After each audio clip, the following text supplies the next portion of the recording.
escuchar desde psicoanalistas que atribuyen a lo inconsciente, ¿es inconsciente? Para mí también. Creo que por lo que tú dices, tú piensas el inconsciente como lo no consciente. Para nosotros el inconsciente no es lo no consciente. Pero a ver, que yo necesito, Julia, que me des un margen.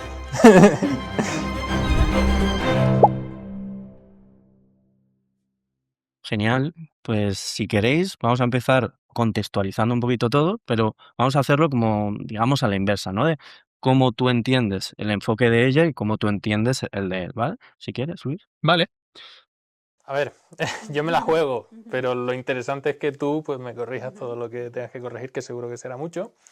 Pero yo voy a intentar hablar sobre todo de este psicoanálisis lacaniano, que entiendo que es una forma de entender el comportamiento humano, de teorizar sobre él y de abordarlo también en terapia, que se hace poniendo un foco, un énfasis en el lenguaje, entiendo, comparado con la tradición psicoanalista freudiana, pero que sí que comparte, ahí pues entran las dudas, ¿no?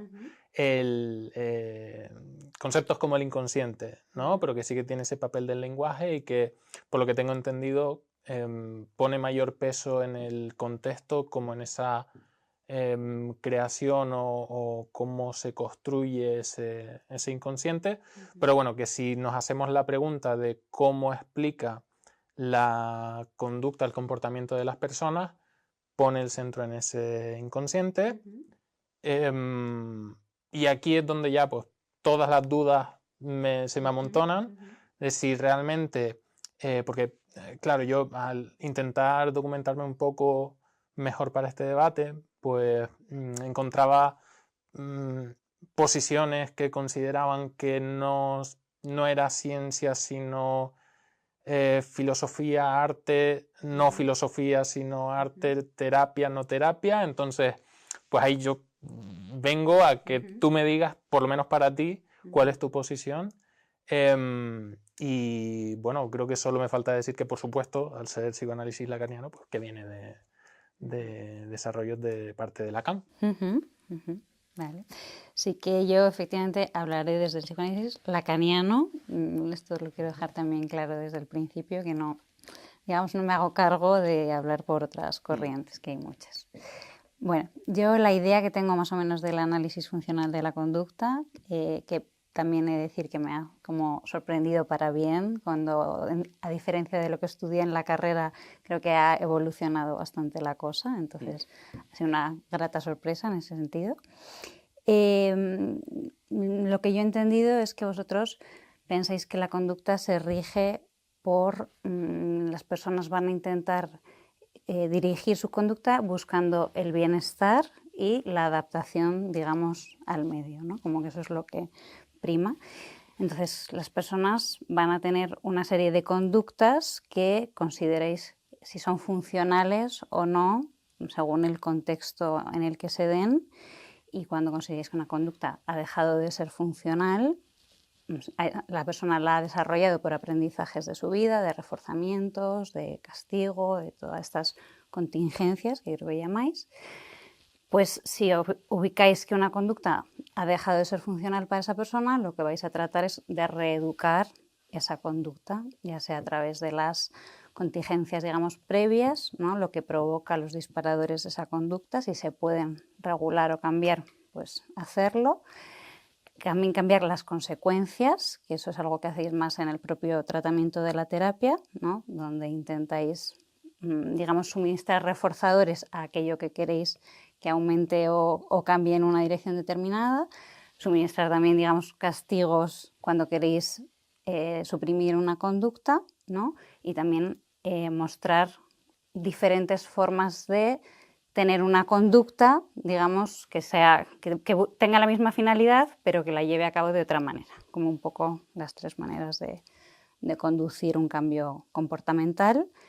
Y entendéis la conducta como, digamos, para vosotros todo es conducta, es decir, el pensamiento, ¿no? Que lo llamáis, no sé si es conducta privada, y los gestos, digamos que todo lo convertís en ese elemento y a partir de ahí operáis con ello, si lo he entendido bien. Entonces, digamos que será una reeducación de la conducta, el tratamiento en vuestro enfoque, según lo he entendido yo.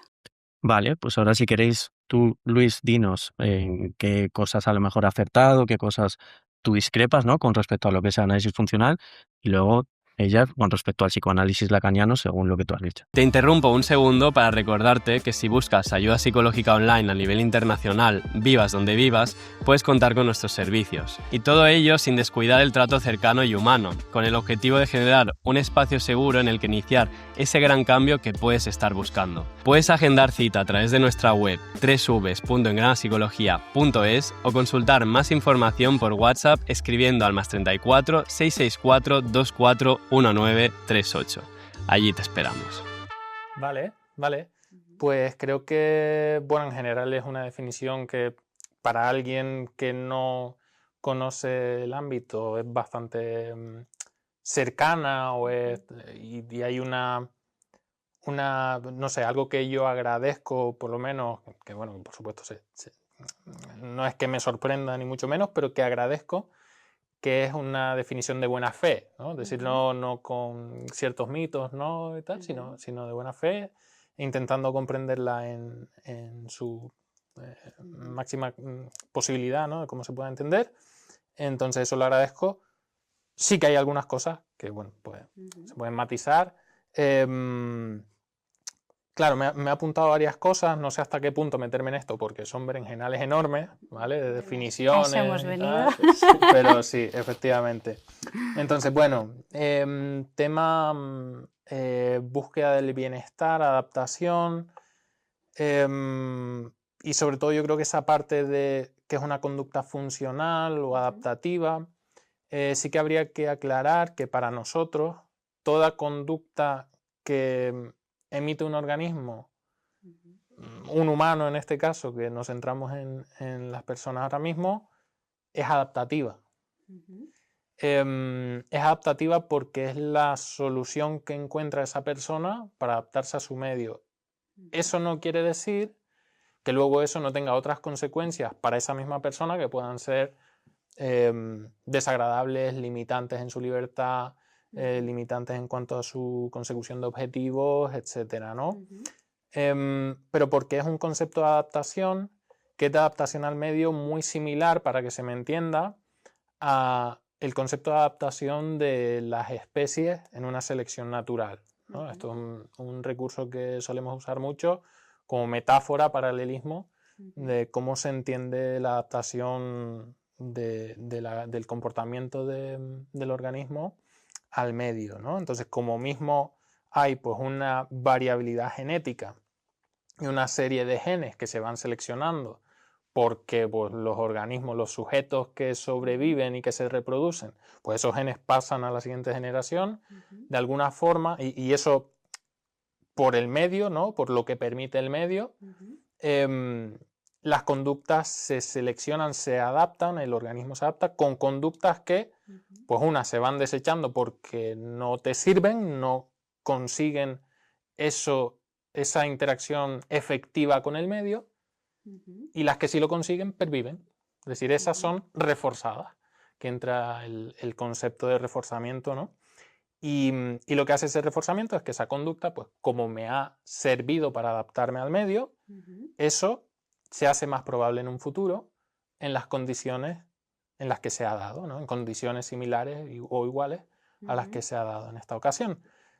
Entonces no es tanto considerar, etiquetar que algo es adaptativo o funcional porque nosotros consideremos que esto sí está bien o esto está mal, sino que de entrada todas son adaptativas y funcionales en ese sentido, ¿no? Son funcionales para la persona. Además, luego el concepto de funcional en realidad viene de una relación funcional de con qué probabilidad o cómo va a ser el emparejamiento entre una serie de estímulos, un contexto determinado, y una serie de consecuencias, ¿no? O una serie de otros estímulos con los que se empareje, ¿no? Por no dejarme fuera tampoco el condicionamiento clásico. Entonces, bueno, es más bien ese concepto de funcional y no tanto de funcional como pues, algo que, no sé, que permita a la persona funcionar en sociedad. Que muchas veces sí se mezcla y muchas veces, sobre todo cuando hablamos desde el ámbito clínico, sí, pues a veces puede que lo uses de esa manera y a modo divulgativo y tal, pero desde luego alguien que venga de experimental no tendría ese concepto ni mucho menos. Y es lo que en realidad también intentamos mantener en la clínica, ¿no? Que es esa conexión, que luego hablaremos más, con la ciencia básica, ¿no? Que ese es, yo creo, esa es una de las principales características que tiene realmente este enfoque, ¿no? Es decir, el análisis funcional de la conducta viene de una herramienta desarrollada a través del análisis experimental del comportamiento en laboratorio, con organismos modelo más simples, luego ¿Qué quiere decir modelos más simples? Modelos con comportamientos que podemos limitar en mayor medida, que podemos controlar en mayor medida. Por ejemplo, no es lo mismo criar a una rata, a una paloma, que son los modelos clásicos, y desde su nacimiento saber a qué estímulos ha estado expuesto, a cuáles no, y cuál es su repertorio de conducta, es decir, las posibilidades que tiene de comportarse. Además, meterlo en una caja de experimentación y que interactúe con ese medio que nosotros tenemos controlado, que luego hacer eso con un humano. Que por supuesto, pues, o sea, ya hay unas cuestiones ahí éticas de entrada, pero además una complejidad enorme, ¿no? Sin embargo, eso no quita que todos los desarrollos que se han conseguido, me atrevería a decir, se han trasladado sin problema también a humanos, por supuesto. Aquí tampoco es que me quiera yo extender mucho porque pues, tendremos que seguir con la conversación y creo que luego saldrá seguramente, pero por supuesto asumiendo esa continuidad entre especies, que por eso no es casualidad tampoco que ya haya sacado a Darwin y la teoría de la evolución y esa continuidad entre especies, ¿no? Entonces, bueno, como mismo utilizamos modelos en otras áreas, como pueden ser la médica, y nos sirven mucho, pues también para el comportamiento. Y la cuestión es que ha sido fructífero, sigue siendo fructífero, por supuesto, conociendo cuáles son las limitaciones de los modelos. Pues igual que como se hace en medicina, también sabemos que, por ejemplo, una rata no puede tener esta conversación que yo estoy teniendo contigo.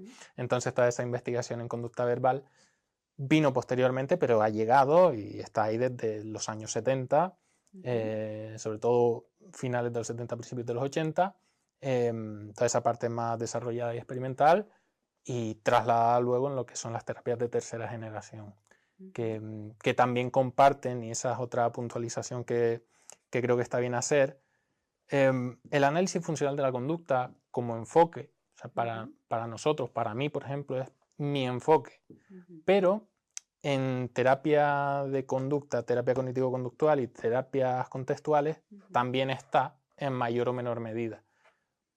Precisamente, y por hacerlo corto, en las terapias contextuales, una de sus reivindicaciones es precisamente volver a dar peso al análisis funcional de la conducta y añadiendo pues todo ese desarrollo de conducta verbal a través de la teoría de los marcos relacionales que se hizo y que digamos que se había, entre comillas, perdido por el camino cuando toda la revolución cognitiva, Chomsky que critica a Skinner, entonces ya todo el mundo da a Skinner por muerto, pero en realidad no estaba muerto, que estaba de parranda, y en fin. Y entonces de aquellos barros, pues estas hermosas construcciones. Vale. A mí, bueno, luego podemos hablar un poco más adelante sobre este tema de la investigación del lenguaje, ¿no? Que ahí sería el punto un poco quizás donde veamos si hay más confluencia, ¿no? En este punto.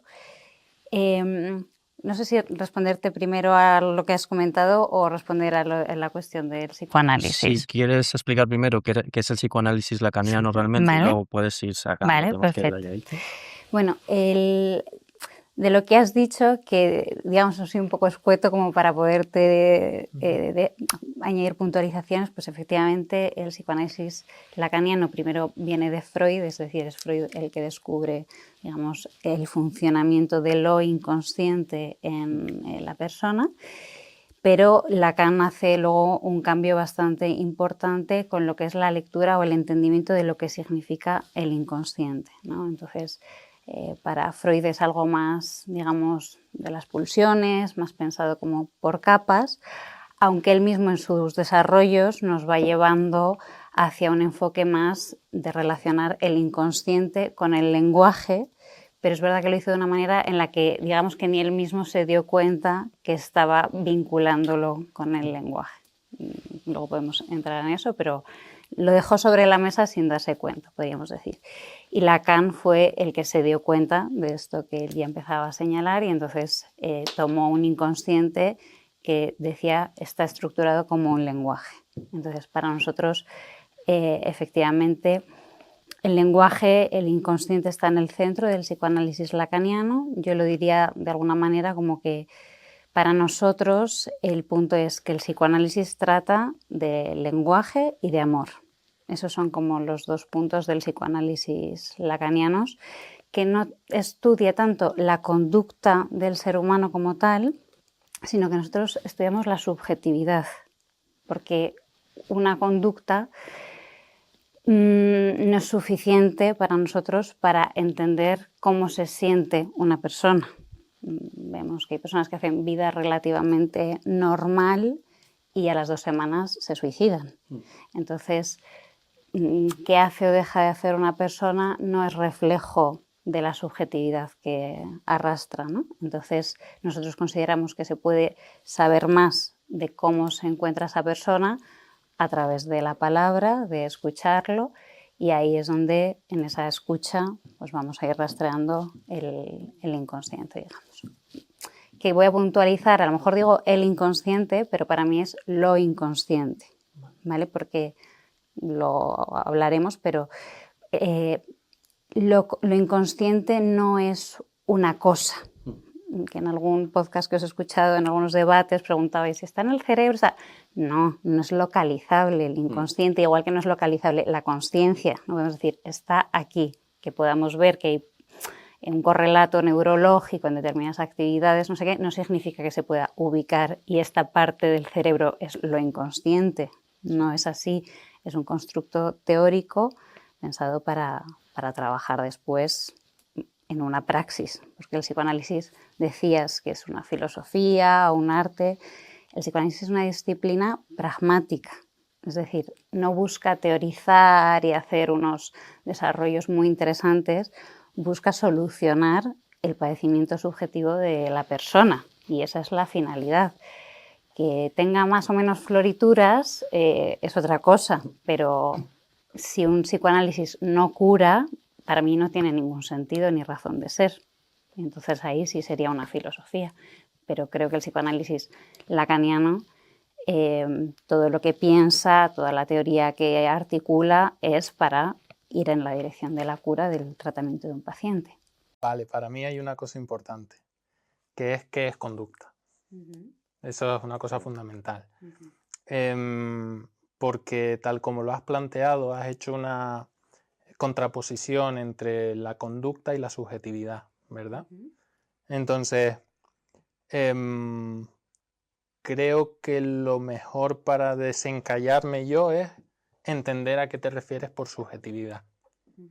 Luego, sobre lo inconsciente, no sé si soltarlo ya, pero es algo que desde que planteamos este debate lo tengo ahí rondándome, y es que realmente lo inconsciente planteado tal como tú lo has planteado, que no reificarlo, sino, bueno, una serie de cuestiones que ahí probablemente podamos relacionar con la subjetividad y con la conducta, ya entro diciendo que todo lo que yo he podido escuchar desde psicoanalistas que atribuyen a lo inconsciente es inconsciente, para mí también, pero es inconsciente en el sentido de que son relaciones funcionales, es decir, son relaciones entre eventos y respuestas de la persona que la persona no sabe describir, no puede describir o, por el motivo que sea, no describe porque no identifica, no discrimina en nuestra terminología. ¿Cómo se ha llegado ahí? ¿Qué ha controlado ese comportamiento de la persona, ¿no? Entonces, ya entro por ahí diciendo que sí podemos hablar de lo inconsciente, porque para mí lo consciente es lo que yo puedo describir que está controlando mi comportamiento. Es decir, yo ahora te estoy hablando porque soy consciente de que, claro, pues estamos en un podcast, nos han hecho preguntas, tú me has dicho una cosa y yo respondo a ello. Esto está controlando también mi comportamiento, cosas que me he apuntado aquí. Entonces, soy consciente de bastantes relaciones funcionales de este evento concreto que estoy describiendo, pero hay otros muchos de los que no soy consciente y que están ahí. Pero vuelvo a la subjetividad porque me parece ese punto importante de qué entendemos por subjetividad, qué entendemos por conducta, porque tengo bastante confianza en que vamos a encontrar un puente y en realidad estamos hablando de lo mismo también. Vengo un momento a contarte que si quieres formarte en psicología científica, filosofía de la ciencia, análisis funcional de la conducta o terapias contextuales, contamos con un amplio catálogo de cursos online impartidos por profesionales de referencia como María Jesús Frossán, Carmen Luciano, Santiago Benjumea, Bárbara Gil Luciano, Ramón Nogueras, Rebeca Pardo y muchos más. Visita nuestro catálogo y profundiza en los porqués del comportamiento en www.engranapsicología.es. Además, varias de nuestras formaciones online otorgan créditos universitarios. Puedes consultar cuáles en la descripción de cada curso. Nos vemos allí. A ver, lo primero es que la conducta, al final, todos son constructos teóricos que cada enfoque produce. Vosotros decís eso, conducta es, y le dais vuestra definición que os sirve para hacer vuestras cadenas de conductas asociativas y demás. Entonces, no hablamos ontológicamente de lo que es la conducta. Cada uno hace su demarcación, ¿no? Entonces, para vosotros es una, para nosotros la subjetividad no es una serie de conductas. Ya sé que vosotros diríais, bueno, es una serie de pensamientos que le rondan a esa persona, por así decir, ¿no? Pero nosotros creemos que la subjetividad incluye también el cuerpo, los sentimientos. Para nosotros también. Claro, para nosotros también. Pero ahí yo entraría, me parece que hay un debate, ¿no? Como que llamar conducta a que te dé una taquicardia por ansiedad, pues bueno, es como pensar que se puede reeducar el corazón para que no le dé taquicardia en determinadas situaciones. Entonces, bueno, es para vosotros, si os sirve esa definición, pues trabajáis así. Nosotros trabajamos más, digamos, desde una parte de cómo se siente la persona, y la conducta no está tan ligada a cómo se siente, porque como decía, nosotros trabajamos como hay un padecimiento que puede ser yoico y un padecimiento que decimos subjetivo. Entonces la persona puede atestiguar que lo que le pasa es que tiene ansiedad, que lo que le pasa es que tiene conflictos con todo el mundo y ese es su padecimiento yoico, lo que considera que es su problema, pero nosotros hacemos un recorte en el discurso de esa persona donde podemos leer que hay otro tipo de padecimiento que la persona no puede poner en palabras, no puede expresar. Ahora vamos con esto que has dicho de que es lo mismo pero no lo sabe, pero para nosotros no, es otro tipo de padecimiento, digamos, ¿no? Ahora, vinculándolo a lo que decías del inconsciente, creo que por lo que tú dices, tú piensas el inconsciente como lo no consciente. Para nosotros el inconsciente no es lo no consciente. Lo inconsciente para nosotros es algo que tiene una estructura, vamos a decir, propia. Cuando decimos que el inconsciente está estructurado como un lenguaje, tiene su propia estructura, sus propias leyes, que son leyes que tienen que ver con el lenguaje, ¿no? Entonces, no es eso que simplemente pasa desapercibido. Eso sería una de las características, pero no es todo lo no consciente. No es que yo aquí no me estoy dando cuenta de algo y eso entonces es inconsciente. No, es algo estructurado como un lenguaje que tiene una estructura lógica con unos significantes en ese sujeto determinado también específicos y eso de alguna manera está, entre comillas si se quiere, pero fijo a lo largo de la historia de esa persona, obviamente modificable, si no el psicoanálisis no tendría ningún sentido, pero es algo estructurado, no es lo que pasa desapercibido y punto. Digamos. Claro, pero a ver, o sea, yo necesito, Julia, que me des un margen. Pero nos entendemos, ¿eh? Entonces yo te respondo precisamente para hacer esos puentes.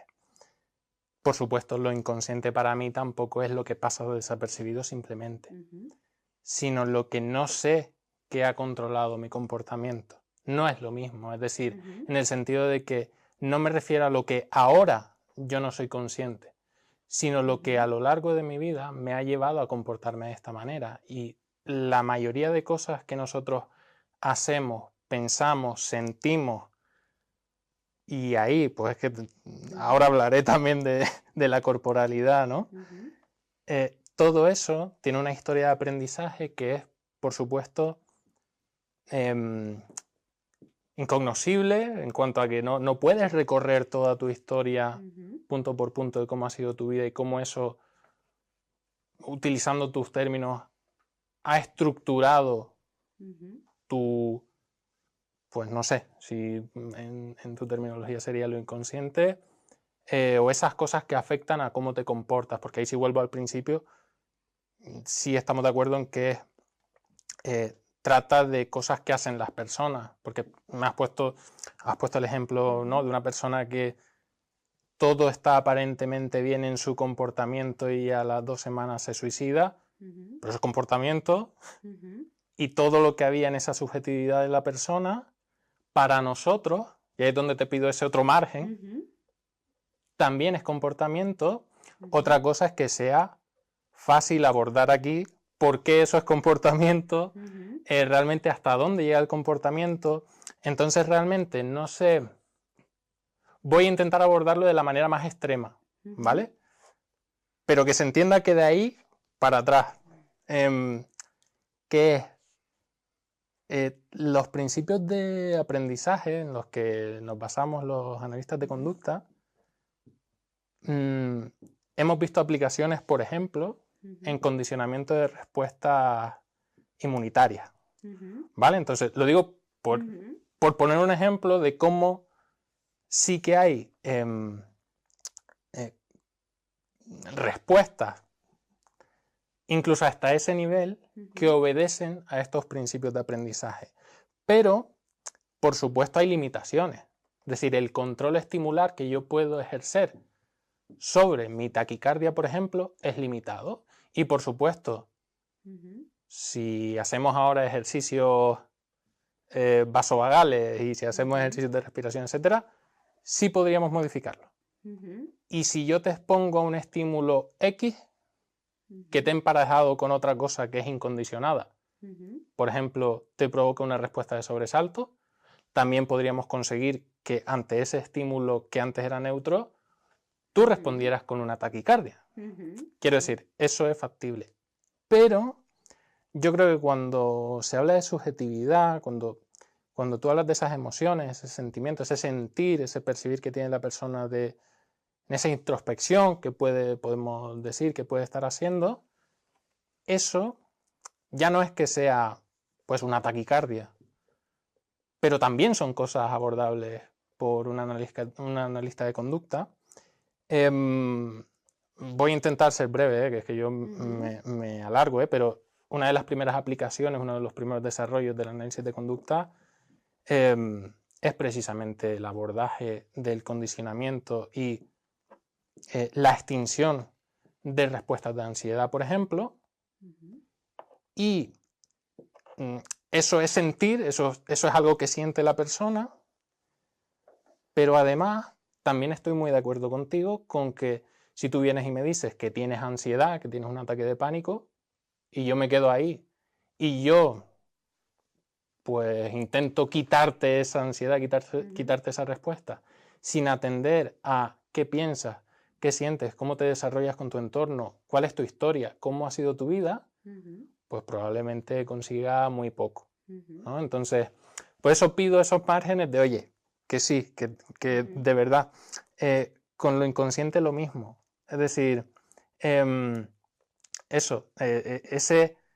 no solo no es que algo se me pase por alto, sino que hay muchas cosas que hacemos que no podemos describir certeramente por qué las hacemos.